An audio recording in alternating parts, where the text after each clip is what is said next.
Hello, everybody, and welcome to the 159th edition of the Frank and Stan chat. And it's the last chat of the academic year, and I'm delighted to say somebody I've known for a very long time.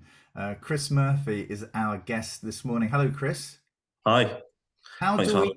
having me. Well, it's been a pleasure. How do we know each other? So I am friends with your son, Dom. We went to school together and still friends 23 years later. And you're off to see the test match on Saturday. I'm off to see it tomorrow Yes. as part of a stag weekend. Yes. For Dom, who's getting married at the beginning of September. But that's not the reason we've got Chris here today, because Chris's route through school was slightly different to many of his friends, and he'll tell you a little bit about that. But also, I think you run you're a managing director, and I think, is that Yeah. correct? Yeah, just tell us Well, what it is. I'm a director of Director, one not company managing and director. and, Yeah. and CEO of the startup. But I'll explain Okay. that, I suppose, in more detail. Yeah, yeah, great. Stan, I think you're poorly this morning, aren't you? I'm suffering from man flu, I think it's called. Yeah. I'm sponsored by Lemsip and Bushmills whiskey. Yeah. Yeah, we haven't had any So, adverts. We don't monetize this show, but we're happy to accept Yeah. sponsorship Yeah. from any of these companies. particularly Bushmills, if they're listening and want to send some free samples, I'm quite happy. It certainly adds to Lemsip if you just tot it up a little bit. Yeah. Um, And works very well. Chris, you're not 100%, are you, this morning? No, I've come back from holiday. I was in Malta last week, and I'm full of the cold from air conditioned rooms and cars and planes that you tend to pick up when you go away. Well, yeah, just as if it's not scripted, but Stan has just at that point Right coughed on cue, just at yeah. the right moment. Right. Okay. Well, quite an interesting. I mean, it's been a hell of a academic year, and we're really grateful for the guests that have joined us. But it's sort of probably time to sort of just consider what a tumultuous year it's been. But we probably won't do that today. I think we'll save that up for when we come back in September. But Stan, what's caught your eye this week? A bit of maths, really. I wasn't all keen on everybody doing maths till 18 until I saw the headline in the Daily Express this morning that said prices must drop now inflation has fallen.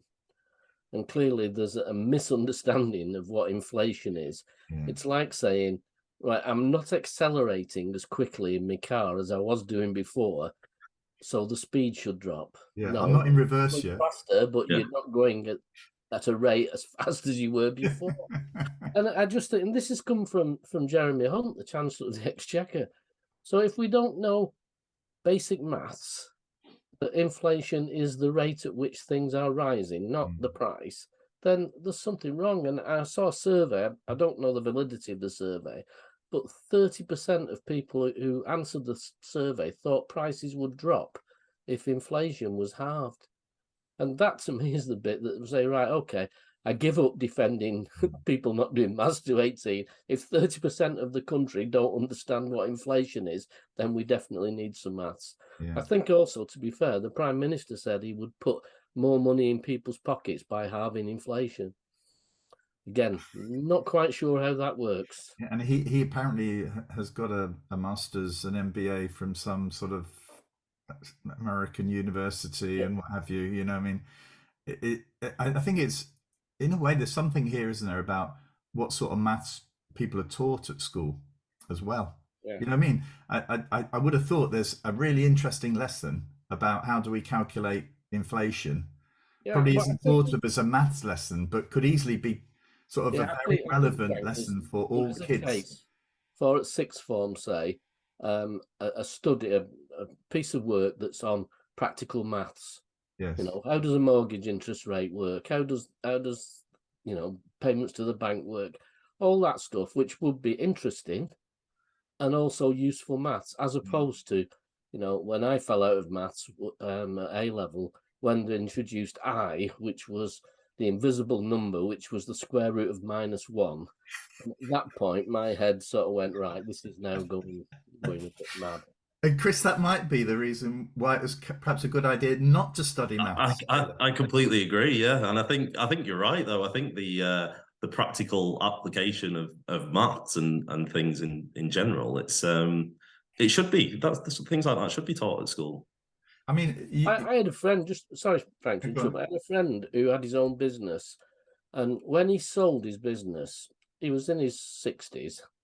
He said to me, Stan, what do you know about tax? So I said, well, what do you mean? He said, well, how much is tax? And I said, it's about 30% of your money goes in stoppages, your wages. He said, I've never had to do that. I was going to say, as a business owner, you do become reliant on accountants, Yeah, and but he said, I've never had to do that. you still should know the basics. yeah. So he'd arranged this company that bought him out were paying his wages, but he'd based really? it on virtually a cash in hand sum. So he was 30% less than what he thought he was. Yeah. And again, it was that complete ignorance of somebody who'd run a very successful business for a long time and just didn't know the implications of paying tax. I mean, Chris, your business, this sprinkler system. Sorry. Just explain what that is before I ask you the question, because people wonder why is he talking about sprinkler systems. So why am I going to talk about sprinklers? So I did an apprenticeship when I left school in for a fire sprinkler company, which is where my kind of career path has gone from there. So I mean, do you want me to go into the detail just now? tell us. Yeah. You might as well do it now. And then So I've got the question stored up in my head anyway. So that's so I left school at 16, and I really didn't know what I wanted to do with myself, whether or not it was going to college or doing an apprenticeship. In my family, so my brother, my older brother, and my dad, they were kind of pushing me down the route of doing an apprenticeship because that's what they did. And I was interested to kind of find out more about it, but it wasn't something that I was set on. I did the college open days, which I actually went with Frank and Dom to kind of see what subjects were, what was different from school, what subjects I could do. And there wasn't really, when I sat down to kind of, I don't know, tick off the sheet that said, I want to do this, I want to do this, there wasn't really anything that I had a passion for or, was 100% committed to what I wanted to do. And when I spoke to my dad about it, he kind of steered me away from, some of the, some of the more extravagant courses such as archaeology and things like that. That he was like, you're probably never going to get a job in that if you continue studying that. Which it might have been the case, it might not have been, but I suppose that's one of those things. But yeah, so I ended up asking him if he had any apprenticeships available at his company. He said he did in design, which was designing of the fire sprinkler systems. So I went and met with them. They basically said to me, what do you want to do? And I said, I'm not 100% sure. My dad was a quantity surveyor. I said, I'm quite interested in becoming a quantity surveyor. They said, well, if you do an apprenticeship in design, you can potentially move over to quantity surveying once you finish your apprenticeship. So I decided to go with that. And, there was, at the time, the decision was different, I suppose, to most people my age, especially in my friendship group. They all went to university, didn't they? I think they went. Everybody, I think everybody went to college, definitely. And then I'd say at least 80-90% went on to university. Even Steph, my wife, who I've known from school, she said it was weird that you didn't go to. She always said it was weird that you didn't go to college, and it was weird that you didn't go to university, because in her family they were always taught from a young age that you go to college and you go to university. And yeah, it was, like I said, it was one of those decisions that because I didn't really know what to do. It was a fairly easy decision to make, and they effectively they kind of dangled the carrot of having things like, once you finish your apprenticeship, you'll get a company car. And I was like, well, okay, at the age of 20, having a company car, that sounds great. So yeah, that was kind of the path that I took. I just took the question I was going to ask as well, because it's been in my head. Was Stan was talking about maths. So, of the maths that you used in your design work and in the quantity surveying work, whatever, then is the maths that you taught at school directly relevant to that, or is it actually just numerical stuff that you're doing, just simple calculations? Do you know what? There are elements of it. It was probably within the first 6 months of me sitting down to do a course, the first training course. I was sat in a room with about 6 or 7 kind of senior design engineers, and we were learning about Hazen-Williams formula. So Hazen-Williams formula is the calculation of effectively the movement of water in pipes, and it's the long and short of it is how you calculate the size and distribution of a sprinkler system. And I found it dead easy, because I'd come from school and I'd learned this stuff at school, and there were people there, like my manager, who was sat next to me at the time, copying from me, and I was like, why are you copying from me? You should know this. This is fairly basic maths. But I would say that kind of situation is the only situation that you would apply the kind of more advanced mathematical formulas to things. And with the programs that I use today, it's all automated, so it's not something you necessarily need to know. Right. But yeah, I'd say general day to day, it's just your general maths, Right. So the follow up, sorry Stan, but the follow up question for me is about, well, what are young people coming with at the moment? Are you employing people in your business? But I mean, it's not just young people, is it? You may have retrainers and whatever, people getting out of one business coming into another, but do they have sufficient maths knowledge, or do they have the skills that you're looking for in your business? Because we've spoken to other business leaders and they're saying, well, some of that softer stuff, which really is really important, basically getting on with people and knowing how to present yourself, all of that is a problem, because some people don't have that. So what's the situation for you? I would say, from my experience, the younger people are good with basic English, basic maths. There seems to be, from what we're finding, we've just employed someone this year within the last 6 months who probably should have gone on to higher education. Very, very intelligent guy. He did really well in school. He got A's and B's. He did really well at A levels, got A's and B's, but didn't want to go to university because he was looking at his friendship group, and his friendship group was the reverse of the situation of mine, where they all had trades, and he was like, well, they're all buying houses now, and I don't know what I'm going to do when I go to university, and I don't want to end up in a situation where I'm 3 or 4 years down the line and I still don't know what I want to do, and they've moved on. Buying houses, things like that, and I'm stuck in a similar position. So it's interesting how that's changed. But I'd say, from my experience, the generally people within the industry that I work in, it's a mixed bag. Right. I'd say there's some people who, surprisingly, they can very good at the jobs, but don't have that basic kind of level of literacy and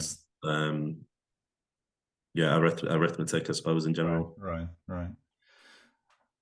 It's because we talk a lot about this, about the suitability of what children are, the appropriateness of it at school and how it's applied. But it's good to hear this positive story about different routes for people to take. Stan, you were going to say? I was just going to say, the problem is we've got a culture, I suppose, for want of a better word, in this country, that to be successful in the education system, you need to get to university, and that's a marker for how well you have been educated. And it's simply not true, is it? It's I suppose there's an element of snobbishness about it. I went to university, I didn't. I went to an apprenticeship. Oh, was that because you couldn't get into university? That's the sort of downside of it. But I look round at my colleagues now, and the ones who went straight into work at 16 seem to have done a lot better than the ones who spent 3 or 4 years at university, and that was before you built up a huge debt at university. I mean, there's that part of it that you've missed out on altogether, Chris. Exactly. And I would say that it's you're right. You're 100% right in terms of the when everyone was going to university and I was going to parties and social occasions where people were asking what university are you at, and I was like, oh, I didn't go to university. I did an apprenticeship. There was an element of what is that because you couldn't go to university? And there's definitely that side of it. But I think that for me personally, it's not. I don't feel like I'm in a situation that I've done better than than people who've gone to university. But I don't feel like I'm in a situation that I'm worse. It's just kind of it's a different route to get to the same place essentially. And that's not to say when I did my apprenticeship, I also went to college as well. So you get I did like NVQs and HNCs and things like that. And it was only I wanted to go on and do a foundation degree. And it was only the company that I worked for at the time said, you've kind of done too long at college doing the 4 years. We don't want you to take any more time out doing it. Right. Oh, okay. Well, what's caught your eye this week, Chris? So for me, it's the Saudi Arabia Football League and the players going over there. And it's just interesting that the kind of the spotlight that's put on it from a footballing world. It seems like if teachers or construction workers were going over to the Middle East, that there's there wouldn't be that as much of an uproar. But for some reason the football world gets highlighted. Yeah, I get that it's in the media and things like that, but there's also a part of me that thinks that there's an element of potential tribalism with the footballing community that kind of highlights this from. We're not owned by a Middle Eastern company. Your team is, therefore it's wrong. It's a very difficult situation to navigate. I think what's interesting in that is if I have met teachers who've gone to the Far East to teach, your sort of concern is that the right place for you? Are you sure you'll be happy in those circumstances, in those conditions? It's not. Are you making a moral judgment by going? Oh yeah, It's about their sort of welfare. But when it comes to footballers, it's immediately you're just going, breaking the moral ground because you're after more money. Yeah. But again, the role models, footballers, I get that side of it. It is, people do look up for them, and they are influential members of society. That's how it works, especially with like social media and things these days. But there's still a side of me that thinks that there's, that if it wasn't for the fact of the football tribalism, would it be as highlighted as much? Potentially not. It's a difficult, like I said, it's just one of those things that cross my mind and really fathom an answer. What's interesting in Japan and Korea and places like that they follow footballers rather than teams. So they're fans of footballers. So I suppose if you go down that route, then it doesn't make any difference where your footballer plays. Yeah. As long as they are playing and being successful.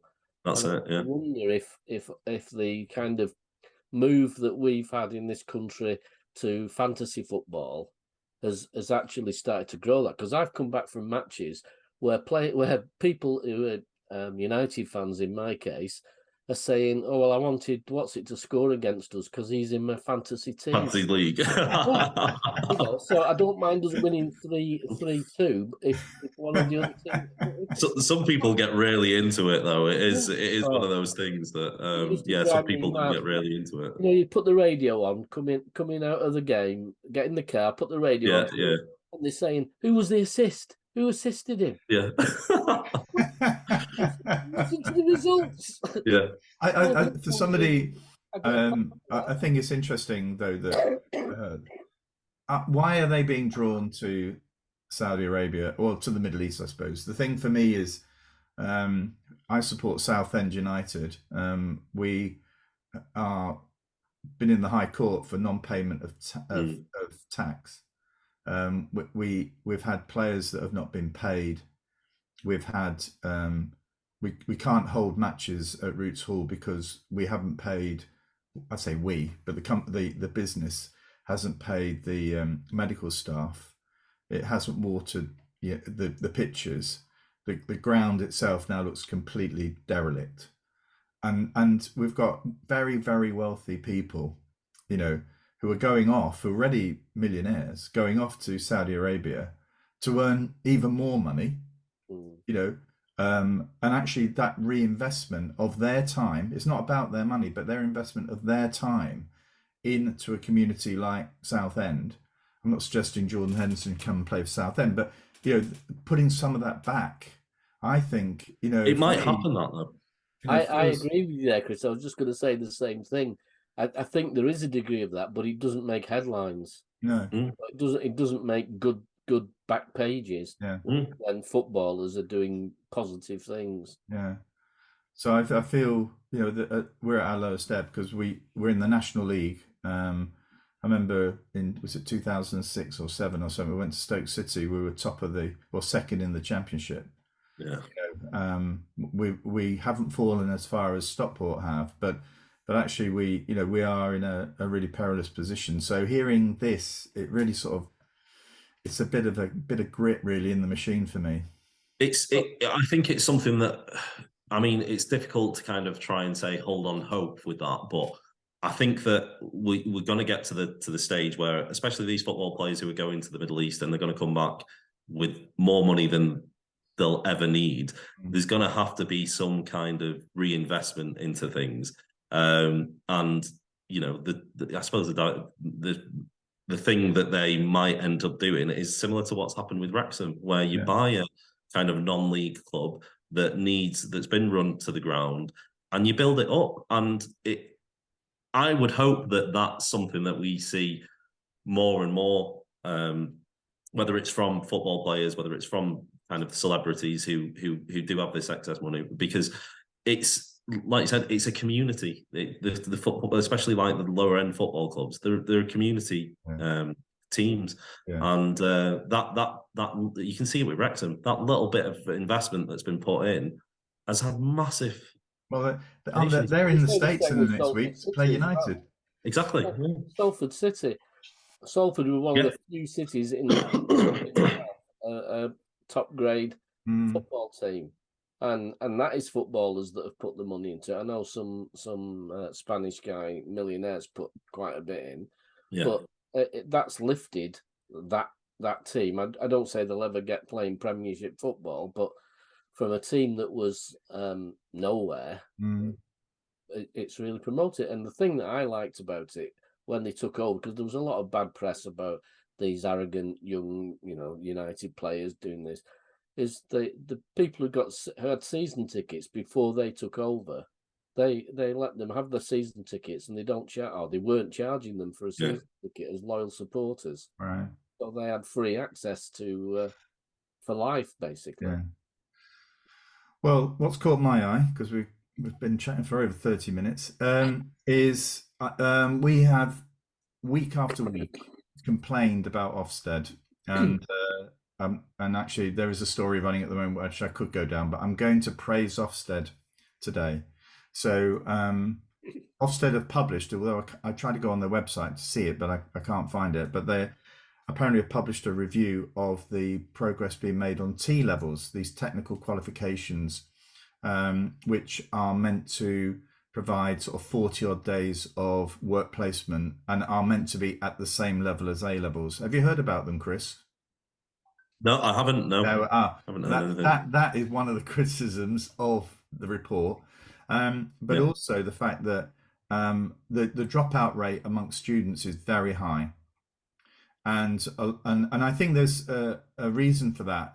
They looked at a number of these technical qualifications, one of which was around digital, And I know that in Blackpool and Fylde College have a very successful digital T-level program, and some kids who went on their work placement have been snapped up by the business. So they said, "Oh well, I'm not going back," because they're basically in the arms of the company. So then, we need to look a little bit more at the dropout rate. It might be a dropout rate because they've actually found work, which might be great. But things like teachers not really understanding the program, technically not able to deliver on those aspects because at A-level standard, the teachers themselves are struggling to provide the sort of quality teaching that they need in order to reach that level. Also, a sense that the businesses themselves are not they feel disappointed because it was meant to be the big thing and it's not happened.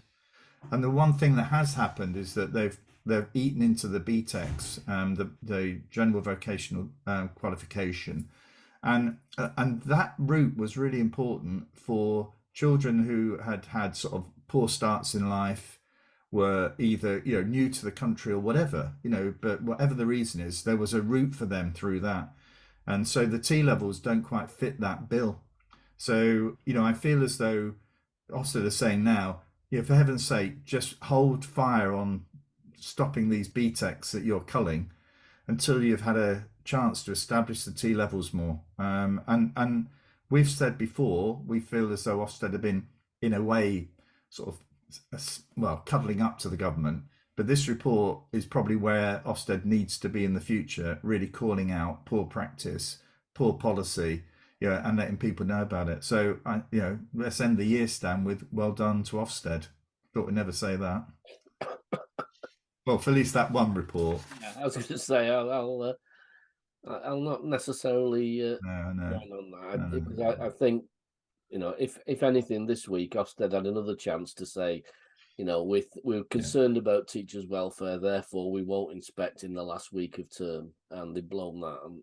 Yeah, and also, it's likely that a new chief inspector is going to be somebody who has got less than sort of secure evidence about doing the right thing in the right way, and that's from our standpoint. Probably he would argue differently, but okay. Also, before we finish, can I just ask what your T-shirt is? Mine. Yeah. Okay, I picked this up in Madrid. No, in Malaga, and it's because where we stay in Malaga near the port, we go every year, and we stay in the same hotel which overlooks the Malaga bullring. So I went into a shop. Every time I go, I buy a T-shirt from the place we've been, even if I've been to Malaga loads of times, which I have. But this is a map of bulls and actually the places where there is bullfighting going on around the world. And not that I'm a fan of bullfighting. I've never been to it. I've read Death in the Afternoon by Ernest Hemingway. If you haven't read that, folks, if you want a graphic read about what that is like, then that's the book to read. But yeah, I'm not a supporter of it, but it just looked a really nice, colourful T-shirt. I just wondered if a load of bull was representative of. It probably sums up my contribution to the Franklin chat this year.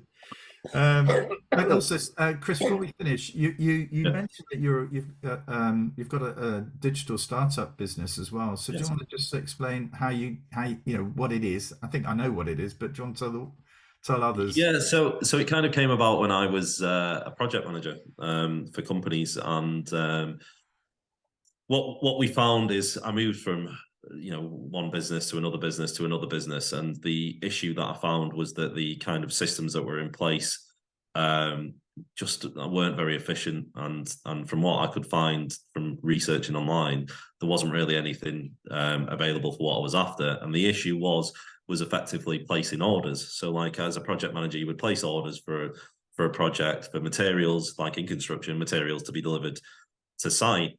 And what you would find is that the guys on site would ring you at a certain time of the day and say, I need this, this, and this for tomorrow.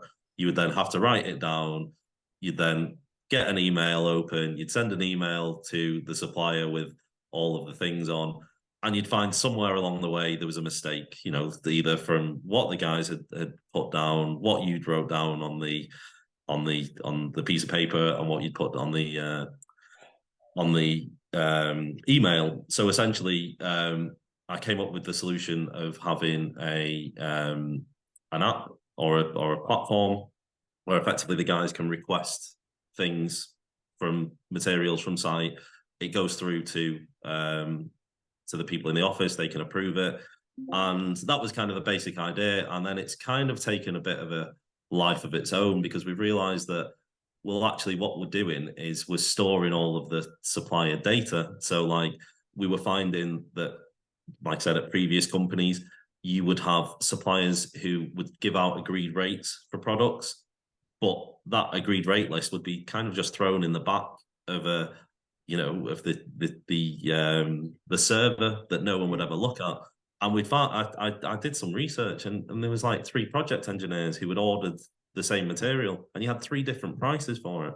And we were like, how is that a thing? And it's just because, maybe the supplier liked this person more, or maybe they hadn't applied the rate that was needed to it. There were so many factors. So yeah, the system now is it kind of manages an overview of the. It still does the basics that we wanted it to do with the approval rating, but effectively it manages the project finances. So you can basically assign categories to your spending. You can set budgets within those categories. You can find out if a project's done well, a project's done poorly. If your project's done well, but you've overspent on, I don't know, pipe work or brackets, there's a whole factor to it. There's a whole, different factors to it. What's it called? It's called ONSO. ONSO. ONSO, yeah, it's short for on-site orders. But yeah, we found. I contacted you, Frank, a couple of years ago now. When we first did the pilot launch, we found we were getting inquiries from basically different sectors. We were getting it from schools, from restaurants, care homes, who all had the similar issue. So, like the schools issue, for instance, was a head teacher rang me and said, I run a private school. I've got teachers in different departments. They're all buying the same books, but they're all paying different prices for it, and we need a way to standardize it. Yeah. And I was like, well, this is kind of what the system does. On a construction level, we can do some tweaks to kind of make it suit from an education standpoint, and we've kind of implemented some of those. But yeah, it's one of those. It's still very early stages. We're currently going out for investment. We're meeting with some people at the minute. And just seeing what happens with it. Are local authorities interested? What was that? Sorry. Are local authorities interested at all? Well, that's something that we're going to explore. Because there's a whole range of possibilities with it. I had a great fallout in one local authority when I was having some work done in the offices to find out how much it was costing to put tracking round and electric points for computing. Yeah. And I said, how have you got to that ridiculous price? And they said, well, it's priced at somebody coming in and fitting one plug.